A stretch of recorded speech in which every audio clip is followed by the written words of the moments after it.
السلام علیکم، پروگرام میں آپ کو خوش آمدید۔ میں ہوں مسعود رضا۔ پاکستان کے لیے اس وقت دو بڑے اہم چیلنجز ہیں، ایک داخلی اور ایک خارجی، لیکن سر دست جو کارہائے مملکت ہے اور ملک کا نظام ہے وہ بھی چل رہا ہے۔ تو پاکستان کی معیشت کے حوالے سے وزیر خزانہ نے بہت اچھی خوشخبریاں سنائی ہیں اور انہوں نے کہا کہ پاکستان کے جو معاشی اہداف ہیں IMF کے مطابق وہ سارے مکمل کیے ہیں، اور دنیا حیران ہے کہ پاکستان کس طرح سے معاشی میدان میں ترقی کر رہا ہے۔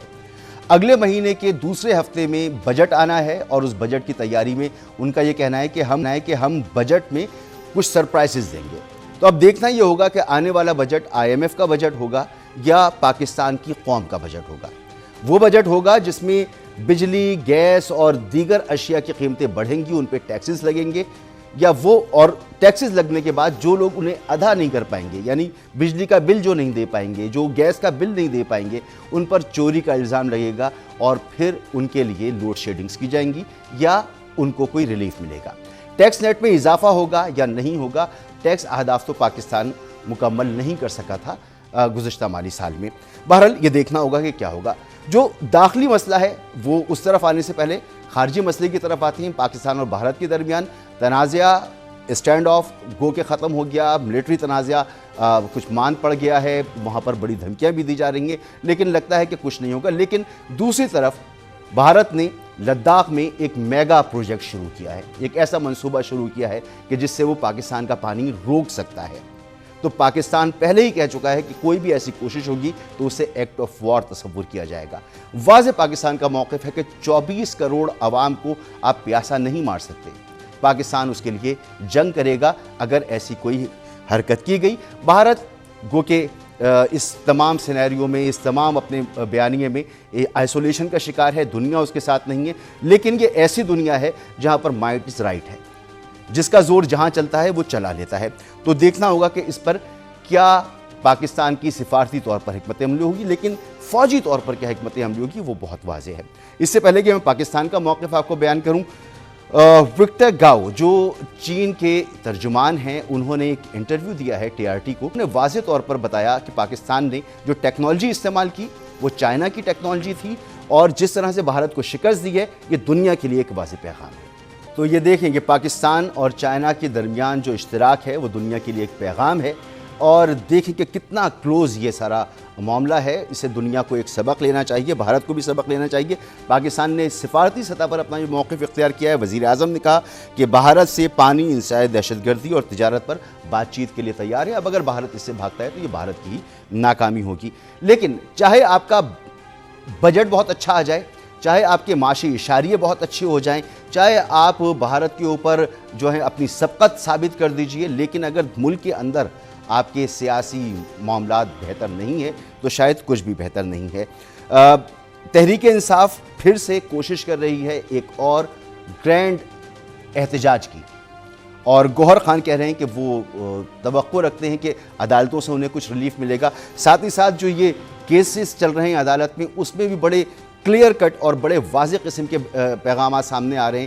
اس وقت جو سماعت چل رہی ہے نظر ثانی کیس کی مخصوص نشستوں کے حوالے سے، اس میں ججز کے جو آج ریمارکس ہیں وہ بڑے امپورٹنٹ ہیں۔ اس میں صاف ہی نظر آ رہا ہے کہ تحریک انصاف کے لیے مشکلات پیدا ہو سکتی ہیں۔ گوہر خان صاحب کیا کہہ رہے ہیں وہ بات سنتے ہیں اور پھر مہمانوں کی طرف آتے ہیں۔ یہ جو لب و لہجہ ہے گوہر خان کا، سوال پیدا ہوتا ہے کہ کیا تحریک انصاف اب بھی ریلیونٹ ہے، کیونکہ وہ تو کیس ان کا نہیں لگ پا رہا، وہ تو ایک احتجاج کی تیاری کرتے ہیں پھر احتجاج نہیں کر پاتے، پارٹی کے اندر بڑی ٹوٹ پھوٹ موجود ہے۔ اور دوسری طرف آج پاکستان پیپلز پارٹی نے پشاور میں پاکستان پیپلز پارٹی نے کرپشن کے خلاف احتجاج کیا ہے، اور وہاں پر پولیس کے ساتھ اس کی مڈ بھیڑ بھی ہوئی ہے۔ تو یہ معاملات کس طرف جا رہے ہیں؟ نہال ہاشمی صاحب ہمارے ساتھ موجود ہوں گے مسلم لیگ نون سے، شیر افضل مروت صاحب ہمارے ساتھ موجود ہیں رہنمائے پاکستان تحریک انصاف کے، اور پلوشہ خان صاحبہ پاکستان تحریک انصاف سے۔ آپ تینوں مہمانوں کا بہت بہت شکریہ۔ پلوشہ خان صاحبہ آپ فرمائیے، آج احتجاج ہوا ہے تحریک انصاف کی حکومت کے خلاف پاکستان پیپلز پارٹی کا، تو کیا بہت زیادہ کرپشن وہاں پر ہو رہی ہے؟ کیا اطلاعات ہیں جس کی وجہ سے آپ کو یہ احتجاج کرنا پڑا؟ بہت شکریہ۔ ایک تو آپ کے منہ سے شاید غلطی سے نکل گیا، میں پاکستان پیپلز پارٹی سے ہوں. جی معذرت، پاکستان پیپلز پارٹی. تو دراصل بات یہ ہے کہ احتجاج کرنا جیسے پاکستان تحریک انصاف کا حق ہے اور وہ اس حق کے لیے بڑی آواز بلند کرتے ہیں، اسی طرح احتجاج کرنا پیپلز پارٹی کا بھی حق ہے. لیکن جس چیز کا وہ یہاں جب اسلام آباد آتے ہیں، دارالخلافے میں آتے ہیں یا وہاں سے نکلتے ہیں یا پنڈی یا پنجاب کی حدود میں یا فیڈرل کیپٹل کی حدود میں آتے ہیں، تو اس چیز کی انہیں شکایت ہوتی ہے. وہی رویہ جنہوں نے اپنے صوبے میں اپوزیشن سے جو ہے اپنایا ہے. اب بات دراصل یہ ہے کہ کرپشن اگر ہو رہی ہے یا نہیں ہو رہی، تو اس بات پر ٹیئر گیس، لاٹھی چارج اور مار پیٹ کی کیا تک ہے. اگر نہیں ہو رہی تو آپ آرام سے بیٹھیے، خاطر جمع رکھیے، کچھ نہیں ہوگا. اور اگر ہو رہی ہے تو پھر تو آپ کو ویسے ہی پریشان ہونا چاہیے. لیکن احتجاج کا جو بیسک حق ہے، جس کے اوپر بار بار یہ کہتے ہیں گولی کیوں چلائی، جس سے بہت نعرے انسٹیٹیوشن سے بھی آواز اٹھائی، یو این کو خط لکھے، کیا نہیں کیا. لہٰذا اگر کوئی جماعت اس میں یقین رکھتی ہے تو پھر وہ نہتے کارکنوں پر کیوں ڈنڈے برسائے گی جہاں ان کی حکومت ہے. پھر تو انصاف کا تقاضا ہے کہ احتجاج کرنے دیں. میرا تو یہ سوال ہوگا کہ کیا پاکستان پیپلز پارٹی کے کارکنوں نے وہاں کوئی ہنگامہ آرائی کی، کوئی توڑ پھوڑ کی؟ کیا ان کی وہاں موجودگی سے کسی کو کوئی خطرہ تھا؟ کیا آپ نے اس قسم کے جو ہیں وہ ہتھ کنڈے آزمائے؟ لیکن بہرحال آج کے بعد پھر یہ تو طے ہو گیا کہ اب جب ان کا احتجاج کا وقت آئے گا اور اگر کسی نے ان کو ایسے روکنے کی کوشش کی تو یہ ایک بڑی واضح مثال ہے ہمارے سامنے کہ انہوں نے اپنے جو ہے اپنے دور حکومت میں اور اپنی جہاں ان کی حکومت ہے وہاں بھی انہوں نے بالکل احتجاج نہیں کرنے دیا. لہٰذا ظاہر ہے ایک چیز اگر کہیں حرام ہے تو ہر جگہ حرام ہے، حلال ہے تو ہر جگہ حلال ہے. بالکل ٹھیک، بالکل. شیر افضل مروت صاحب، اگر کوئی آپ کی کے پی حکومت میں کوئی کرپشن نہیں ہے اور ایک پارٹی احتجاج کر رہی ہے، پرامن احتجاج کر رہی ہے، پرامن احتجاج کا حق مانگتے ہیں، آپ کو نہیں ملتا تو آپ اس پر ہر فورم پر جاتے ہیں، لیکن دوسری پارٹیز کو آپ احتجاج نہیں کرنے دیتے. بہت شکریہ. میں پولیس کی ٹیئر گیس اور شیلنگ کی ان پروٹیسٹرز پہ اس کی شدید مذمت کرتا ہوں. اور کوئی حق نہیں ہے کہ پرامن احتجاجی مظاہرین پہ کسی بھی حکومت، چاہے صوبائی ہو یا مرکزی حکومت ہو، ان پہ ٹیئر گیس کرے یا تشدد کرے. یہ ایک علیحدہ فعل ہیں اور بحیثیت ایک قانون کے طالب علم کے، بحیثیت ایک پارلیمنٹیرین کے، یہ میں گوارہ نہیں کر سکتا ہوں کہ صرف حب پی ٹی آئی میں جو ہے میں ہر ظلم اور جبر کو بھی جائز قرار دینا شروع کروں. یہ ہو ہی نہیں سکتا ہے. اور میں اس فعل کی شدید ترین الفاظ میں مذمت کرتا ہوں. البتہ جہاں تک کرپشن کی بات ہے، یہ ایک ڈیبیٹیبل پوائنٹ ہے. یہ جو آج پاکستان پیپل پارٹی کا جو یہ ریلی تھی، یہ اس ریلی میں اگر الزام یہ لگایا گیا کہ جی ویکینسیاں بیچی جا رہی ہے، تو ویکینسیاں جو ہیں اس سے بدرجہ بہت سارے اور پروجیکٹس ہو سکتے ہیں جس میں اگر کسی نے. دوسرا یہ ہے کہ ویکینسیاں کون بیچ رہے ہیں، کہاں پہ بیچے جا رہے ہیں، کدھر بکے ہیں، یہ وہ سوالات ہیں. جرنل الزامات لگائے گئے، تمام میرٹ ہیں. تو یہ حالات تو سندھ میں ابھی سکر گیا تھا، کوئی ایک سڑک جو ہے وہ اس پہ کوئی چل نہیں سکتا تھا. کراچی کی یہی صورتحال ہے، آپ نے دیکھا ہوگا ہر سڑک ٹوٹی پوٹی ہے. تو لہٰذا خیبر پختونخوا کی حکومت کو سنگل آؤٹ کرنا، بے شک آ جائیں 50 ارب کی کرپشن کا الزام لگا رہے ہیں. یہ الزام ہے، یہ جو کرپشن کا الزام لگ رہا ہے، آج پہلا احتجاج ہوا ہے، آپ کا ریئیکشن اس کے اوپر آ گیا. پورے ملک میں آپ پر عرصہ حیات تنگ ہے، تو یہ سیریس معاملہ ہے، دیکھنے کی ضرورت ہے. اس کو آگے چل کے مزید مشکلات آپ کے لیے پیدا ہو سکتی ہیں اس میں. نہیں، آپ کو میرے خیال میں علم نہیں ہے اس 50 ارب کے معاملے کا. یہ 50 ارب کا معاملہ جو ہے، یہ جو ڈیٹیکٹ کیا ہے، پہلی بات تو یہ ہے کہ یہ تو خیبر پختونخوا حکومت نے ڈیٹیکٹ کیا ہے اور اس نے اپنے ماضی کی حکومت کا کوئی پردہ نہیں رکھا. دوسری بات، کون اس کو ہیڈ کر رہا تھا؟ اسپیکر خیبر پختونخوا اسمبلی جو ہے اس پبلک اکاؤنٹ کمیٹی کو ہیڈ کر رہا ہے جس نے اس کو ڈیٹیکٹ کیا.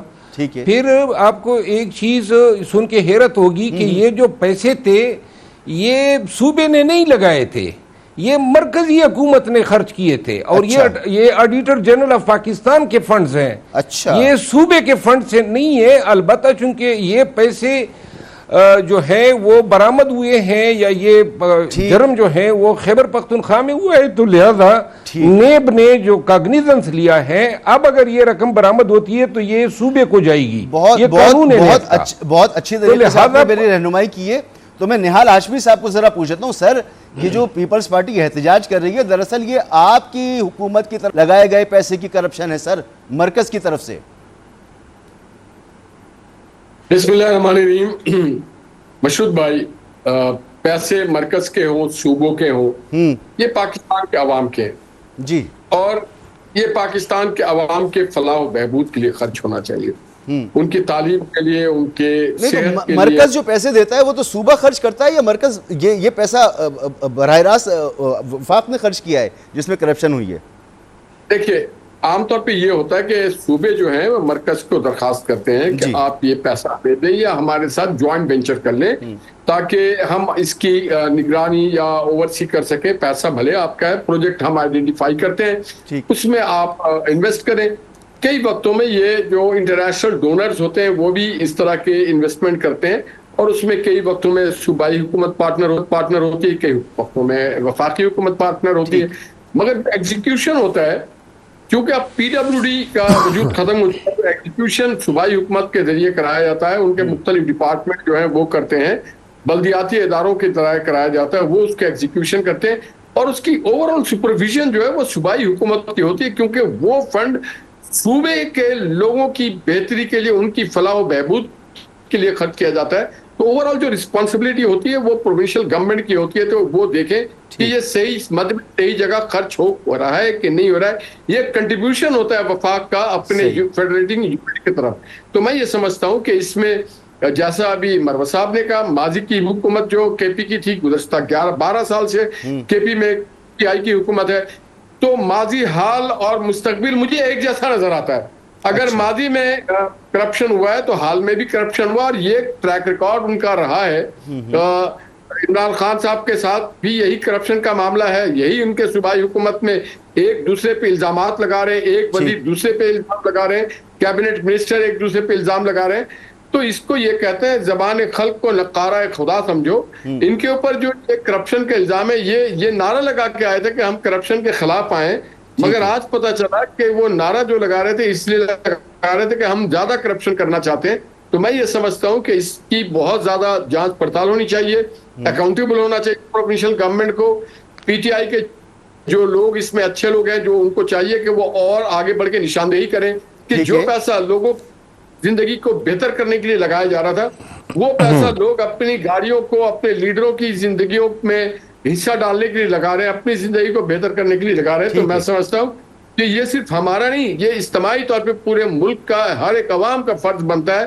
آپ لوگوں نے بہت اچھا کام کیا کہ اس کو ہائی لائٹ کیا, آئیڈینٹیفائی کیا. ٹھیک نہال بھائی, بالکل آپ کا پوائنٹ آ گیا. پرویشا خان صاحب, تھوڑی سی میں ایک وضاحت کرنا چاہتا ہوں. بتائیے. میں ایک وضاحت کرنا چاہتا ہوں. نہال ہاشمی, میں آپ کے علم میں اور نہال ہاشمی صاحب کو بھی بتا دوں کہ یہ مرکزی حکومت نے کرپشن نہیں کی ہے, اور نہ موجودہ نے نہ ماضی کی مرکزی حکومت نے. یہ پیسے جو ہیں یہ آڈیٹر جنرل آف پاکستان, یعنی آپ صوبے میں کسی بھی ڈسٹرکٹ ہیڈ کوارٹر میں جائیں تو ایک ڈسٹرکٹ اکاؤنٹ افسر ہوتا ہے صوبے کا, اور جو فائنانس ڈپارٹمنٹ کا ماتحت ہوتا ہے, اور ایک ڈسٹرکٹ اکاؤنٹ آفیسر جو ہیں وہ آڈیٹر جنرل آف پاکستان کے ماتحت ہوتا ہے. وہ مرکز سے آئی ہوئی رقوم کی اسکروٹنی کا ذمہ دار ہے. ہوا یہ ہے, یہ ایک بڑا انٹرسٹنگ فراڈ ہوا ہے. اس فراڈ کو کرنے کے لیے پہلے قانون سازی کی گئی, ایک ہیڈ کریٹ کیا گیا اکاؤنٹ کا, اور اس کے بعد جو ہیں ٹھیکیداران جو ٹیکے ادا کرتے ہیں, یہ فنڈ